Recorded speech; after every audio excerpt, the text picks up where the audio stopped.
To put it shortly, I want to find more Asian tarot friends and content creators on YouTube. Asian TarotTubers, where y'all at?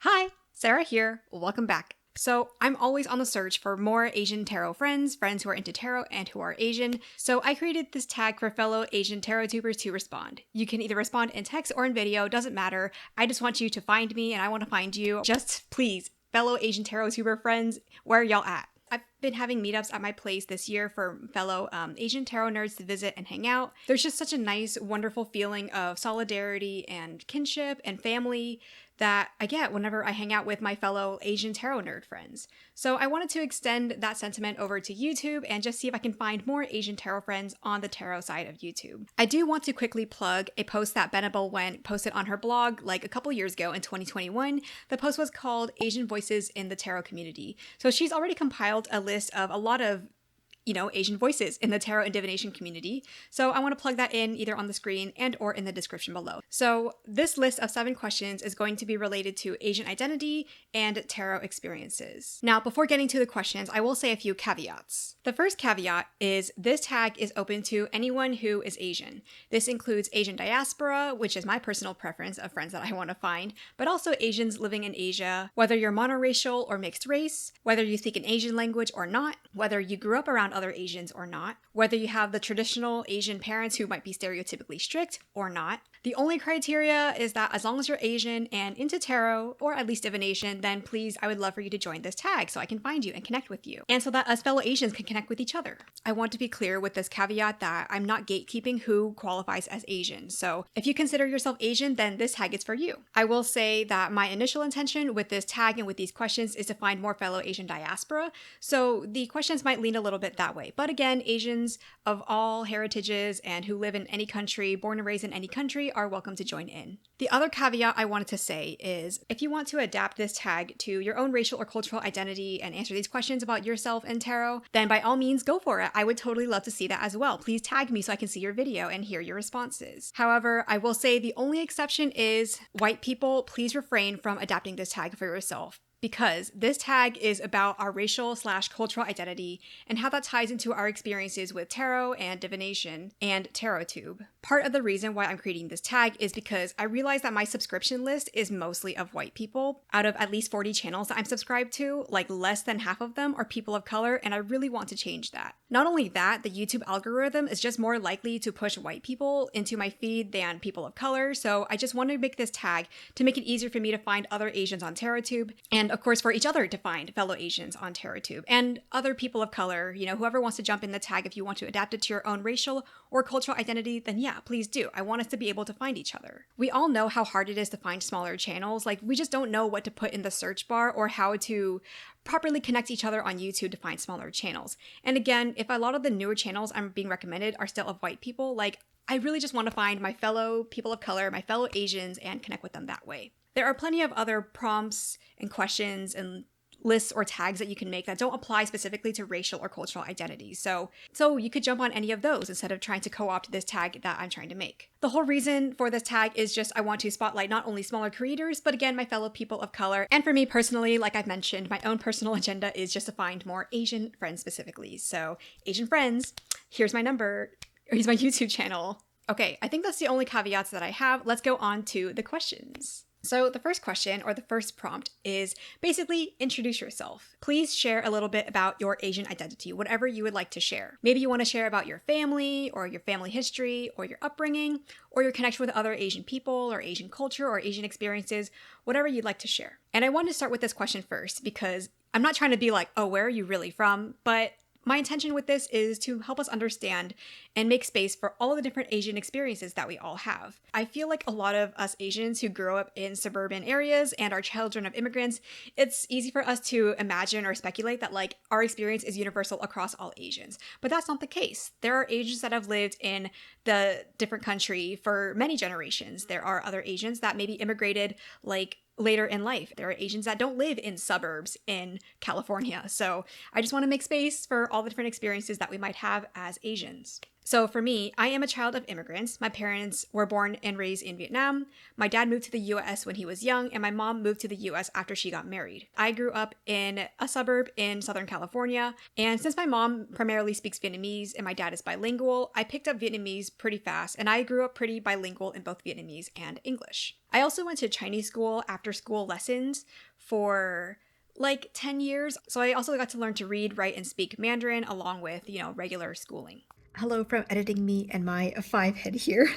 I wanted to quickly mention that even though I went to school to study Mandarin, my grasp of the language was limited to just my classroom and textbook knowledge because I didn't have many family members around whom I could actually speak Mandarin fluently and practice Mandarin growing up. So even though I did go to school for like 10 years, I have kind of lost a lot of that knowledge now because, again, I just don't speak it regularly. But I definitely am interested in relearning Mandarin and just practicing immersing myself in Chinese again because I really did enjoy learning Chinese. I just unfortunately don't have many opportunities to use it now. So if you're into TarotTube and you speak Mandarin.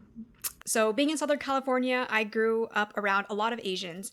I did go through a long period throughout middle school, high school, where I wanted to distance myself from being Asian and being Vietnamese because I just had so much issues with authority and with older Vietnamese folks in my life and just culture being forced on me when I felt like I just wanted to be more American. In college, I actually had a lot more Mexican American friends than Asian because there weren't that many Asians at my small college. So I ended up having more Mexican American friends, which I also still appreciated because, still children of immigrants, we're still sharing that immigrant experience. Now, post-college, I found myself missing having friends and especially having Asian friends again. So I sought out a local Asian meetup group that my sibling helped introduce me to, and now I help run my own Asian American local community group. I've been lucky enough to find Asian tarot friends within that Asian American community group. Through this group, I've just felt a lot more connection and joy from being Asian and being Vietnamese specifically. I have very few non-Asian friends now that I still regularly keep in touch with. I just, for some reason, find myself being drawn more to my fellow Asian friends, and lately I've been also connecting more with my fellow Vietnamese friends too, because I just really want to feel like I'm at home again. Living away from my mom and the Vietnamese community that I did grow up with, the Buddhist temples that I used to go to, I feel like I miss that part of me that feels like I'm Vietnamese. So that's, why I'm here, what I'm about. I have so much more appreciation for Vietnamese culture after connecting with new Vietnamese friends, and I appreciate being Asian so much more. Okay, the second question is your family notably religious, spiritual, or superstitious? How has that influenced your current spirituality? For me, my parents were occasionally Buddhist growing up, and I say occasionally because we weren't super devout Buddhists, but we occasionally did go to Buddhist temples. I actually had to be a part of a Buddhist temple youth group all the way until 8th grade, which was honestly kind of torture for me because I did not fit in with the rest of the people. I was very sheltered and kind of a goody two-shoes, and I felt like the other kids there were way too wild for my taste. And also, Buddhism and Buddhist practices felt like kind of a punishment for me. I felt like trying to detach or withhold from things felt like a punishment. And my parents even took me to Buddhist temples occasionally as a form of corrective punishment, which, as you can imagine, made me feel very put off by Buddhism or religion, or even being Vietnamese in general. Why would I want to be associated with these things when no one understands me, no one's taking the time to understand me, everyone just wants me to be quiet and meditate. I'm a teenager, I have too many thoughts and teenage angst to want to meditate. My dad enjoys going to meditation temples. He used to take me occasionally when I was a teenager because he felt like I was overwhelmed and stressed a lot, and instead of talking to me about it, he just took me to meditation temples and forced me to be quiet and walk around with him. But funnily enough, now as an adult, I do see the value of meditation more, but it's taken at least 10 years. I'm 28 now. It's taken me at least 10 years since I lived with my parents to finally come around to Buddhism and Stoicism and meditation and spirituality. Granted, what is nice about my current spirituality is that I'm coming at this with my own version of it. I'm not doing it the way that my parents want me to. I do tarot and I do introspective work, and I try to feel connected with the world, but at my own pace. So it's not forced on me. I'm trying to let go of my old resentments towards Buddhism and Buddhist temples and Vietnamese elders, honestly, and just trying to appreciate the value that they might have to offer. For me, tarot is my form of being spiritual because it helps me create a space for me to just reflect and be by myself and just appreciate myself and the world around me. Also, my parents occasionally used to go to a fortune teller. In Vietnamese, she was called Hoàng Go, like a fortune teller or a priestess, and they would occasionally ask her for like help on dealing with their own family issues or help dealing with me, which I felt really weird about. Like, you're bringing your teenage kid to a priestess and asking her like, my kid is acting out, what should I do? Like, I don't know, that's kind of weird. Like, just talk to your kid. So I was definitely put off by fortune tellers for a long time as well, because I was like, okay, they're just weird. They don't make any sense. But now I do have a little bit of appreciation for fortune tellers because they do provide a sense of a safe space and a confessional for people and parents to come in and have their problems heard and find some solutions or some comfort in them. The third question, does your family know that you do tarot? Have they had any opinion or response? I wanted to include this question because one of my friends at a recent tarot meetup, she shared with us that she kind of came out to her mom that she does like tarot or kind of occult witchy stuff.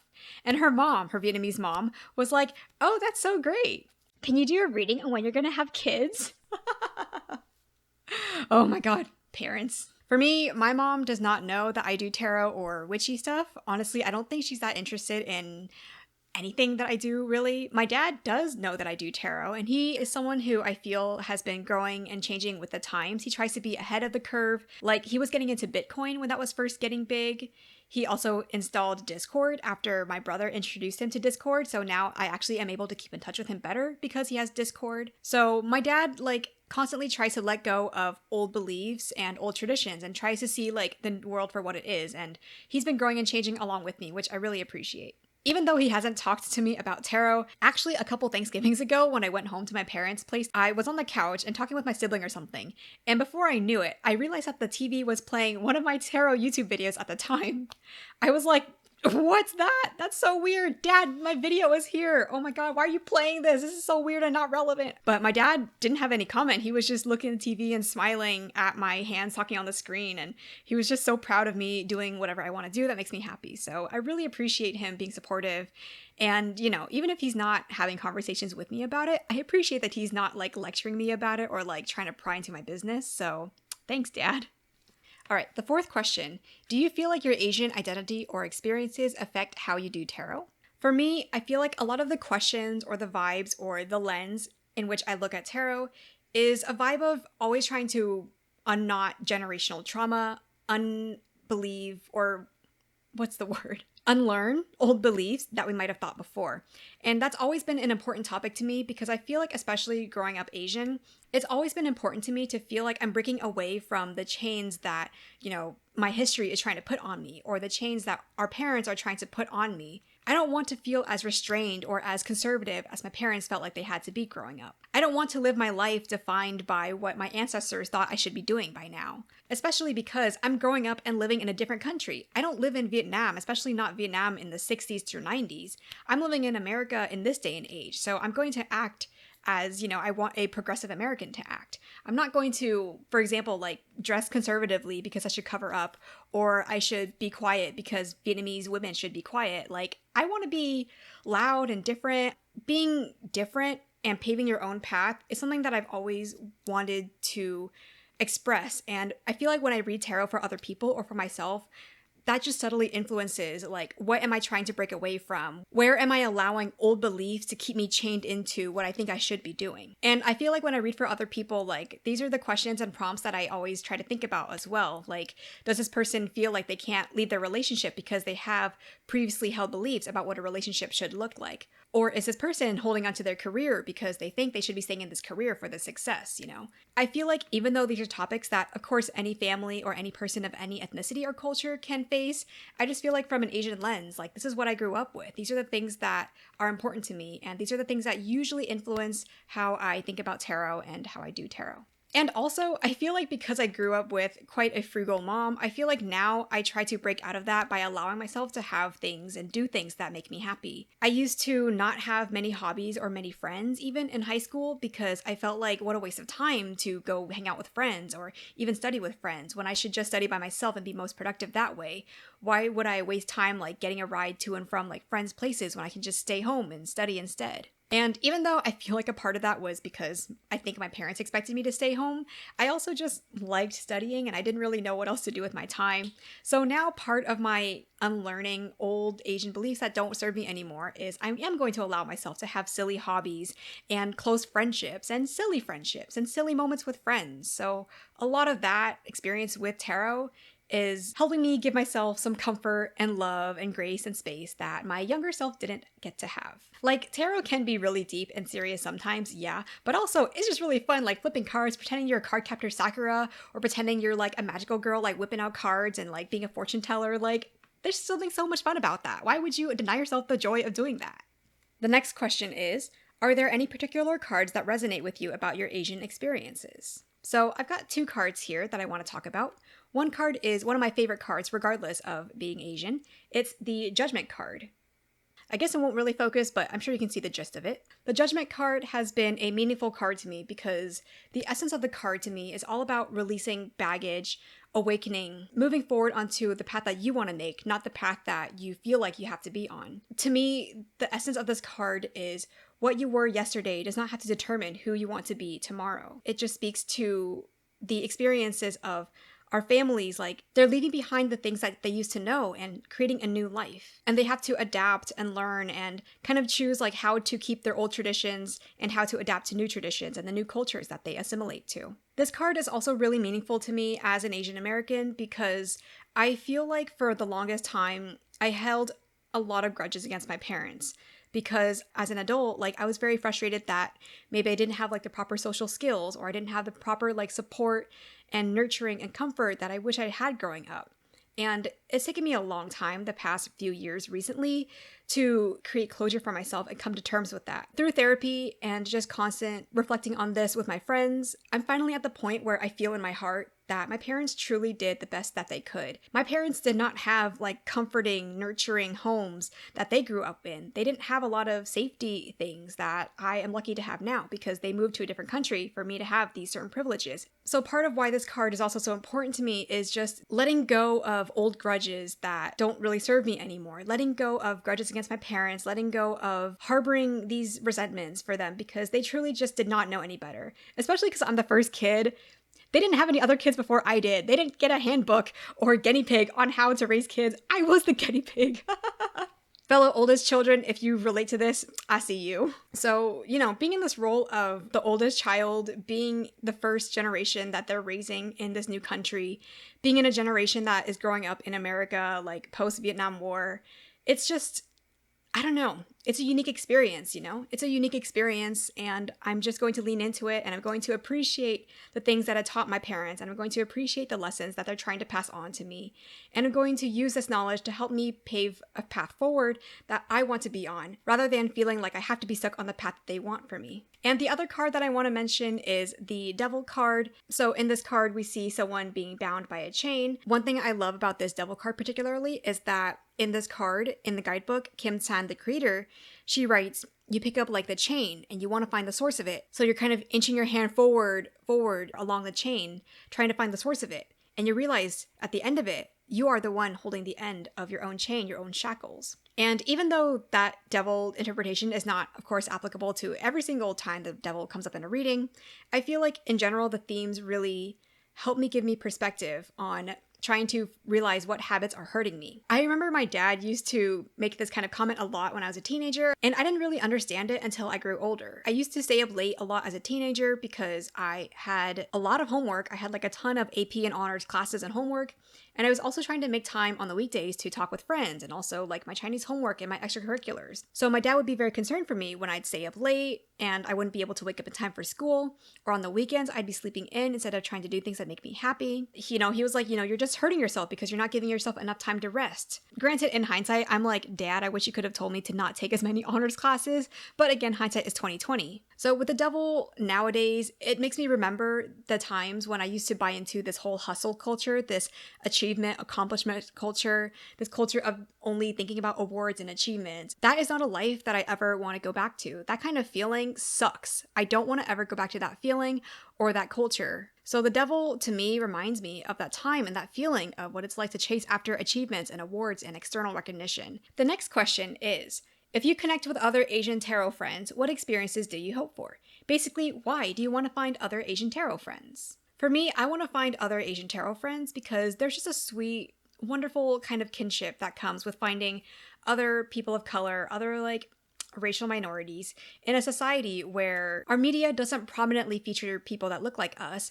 our governments, our schools, our businesses. We don't always see ourselves represented like equally or in a way that is meaningful to us. And I don't mean just represented like just by having people on screen or people in those roles, but I also mean just stories and media that really speaks to us. There's just an interesting kind of intersection for us who grew up with Eastern heritages or Eastern cultures that our families came from, but we're out here in like Western countries. For example, sometimes on forums or YouTube videos about Asian American representation, some people from Asia will be commenting like, I don't know why Asian American representation is so important to you guys. Like, white people are like 1% of the population in China or Japan, and they're not asking for equal representation.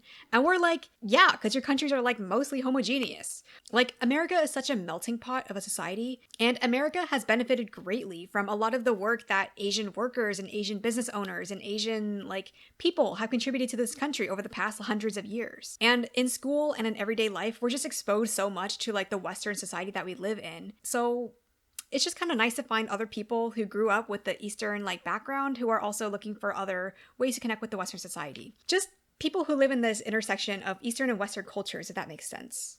I'm also always curious to hear what it's like for other people's families, like how they interact with their families, because I'm on this journey of trying to heal and have better relationships with my own Asian family. So I'm always curious to hear how other Asians are dealing with their own family histories and trauma or not trauma. And I always just appreciate the inside jokes that we have because of the families and traditions that we grew up with.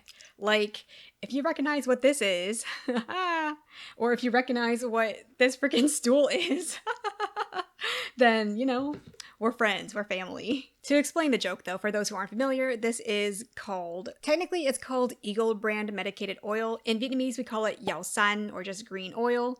And it's basically just an oil that has like, I guess menthol in it. But it just tastes like, or not taste, don't drink it, don't eat it. It just smells like nostalgia. It's best to use this on aches and joints. So I remember like whenever you'd have like an ache or a bug bite, you just take some of the Yao San, you like put some on your finger, you just like dab it on wherever it hurts. I've actually really been enjoying this recently because I have allergies sometimes. So sometimes I will take a bit of this and dab it like on my nostrils. And I feel like that helps clear up my nostrils so fast compared to like Claritin or tissues. I mean, I still do Claritin, but I also do this. And also to explain, this stool is just, I don't know, a typical stool you'd find in a Vietnamese household. If you're not Vietnamese and you also have these stools, let me know as well. They're just a quintessential thing. I just have so much love for all the endearing things that we can find in Asian households. And the last prompt is, lastly, show and tell a deck. Any deck. This doesn't have to be specifically Asian related. This is just an open-ended, free-for-all show and tell. Show and tell any deck that you want. Maybe it's a recent favorite, maybe it's an all-time favorite, maybe it's a deck from an Asian creator that you really want to get to know. Just any deck that you feel like showing and telling about right now. The deck that I want to show and tell is the Way of the Panda Tarot. This is specifically the mini version. This is my first ever tarot deck, which I've mentioned a few times on my channel. I bought this in August 2020. Yeah, it's been 3 years now as of this video. And the reason why I want to show and tell this deck is because, first of all, pandas. Pandas are adorable, and every single Asian friend I show this to is immediately in love. I feel like it's just an Asian thing to really be into pandas. I really, really enjoy the interpretations and the writing that Kim San has put into this deck. What I really love about this deck is that it feels like such a distinctly Asian diaspora deck to me. Kim depicts these pandas in so many different varieties and personalities. Sometimes there are hardworking pandas, sometimes there are lazy pandas, sometimes there are chill pandas, sometimes there are like really aggressive pandas. It just helps me unlock so many aspects of myself, and it helps me be, I don't know, just a little bit more open and authentic because these pandas are out here being open and authentic. And it really means a lot to me that Kim is also an Asian creator because she also has experience with this hustle culture that a lot of Asian Americans really, or Asian diaspora, buy into. And so she created this deck with the intention of just unlearning all of that and allowing herself creative freedom and allowing herself joy and healing her inner child and, you know, just joy, like I mentioned before, really. A lot of Asian immigrants, I feel like they don't have much access to joy and mirth because they feel so burdened by, trying to make a living in this new country. That mindset that has passed on to me, I want to unlearn it. I want to allow myself to have joy and to enjoy silly things. So this panda deck really, really hits the spot for me. And again, it just means so much that a fellow Asian diasporic person created this deck and put this out into the world and is so open about her own journey with trying to find joy and heal her own inner child and stuff. So that's a deck that I want to show and tell, the Panda deck, the Way of the Panda Tarot specifically. Everyone needs to have a copy of this deck. I don't make the rules. You need to have a copy of this deck if you're Asian. Thank you. Also, because it's a mini deck, it just shuffles so well. It's so cute and tiny. Oh, look at this tiny little thing. It's adorable. So those are the 7 questions and prompts for the Asians on TarotTube tag. Like I mentioned at the beginning, if you want to adapt this to your own racial or cultural identity, please by all means go ahead. I'd love to see it. Please tag me so I can find more smaller channels and just other channels of people to connect with. And if you don't feel like making a video, of course, putting a response in the comments is totally fine as well. I would highly suggest checking out Benebell Wen and Fable's Den on YouTube if you haven't already. Benebell Wen is a really awesome smarty pants kind of author, a Chinese lady who I really admire. And Fable's Den is a Chinese Canadian deck creator who has a really great knack for creative storytelling and just being creative with tarot and journaling and all that stuff. So I feel like those 2 channels are really important to check out if you're Asian and just getting into tarot. I hope to find more Asians on TarotTube. Again, if you're out there, hi, I'm here. Are you there too? If you have any other thoughts, comments, questions, responses about being Asian and doing tarot, by all means, put them in the comments. I'd love to see them as well. So yeah, that's all I got for today. Closing out now before I continue babbling even further. Thanks for watching. Bye!